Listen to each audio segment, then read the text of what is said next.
है भोक लाग्यो मलाई त के खाने हो र ओहो समस्या भयो त नखाए हुन्न हुन्न के ग्यास्ट्रिक हुन्छ ल तिमी गएर आगो सल्काउँदै गर भात पकाएर खाउँला ल आगो चाहिँ बोल्दिन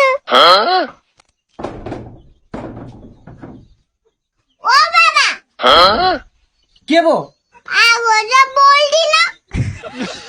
आगो बोलेन ल म आएँ ल सिकाउनु मान्छेलाई भोक लागिसक्यो भोक पनि आफैलाई मात्र लागे जस्तो गर्छ आगो बाल्न सकेको छैन ओ आगो बोल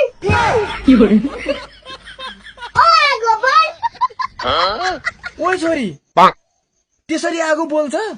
कसरी हो र हजुर त भन्न पर्छ नि बोलाउटा अबे साले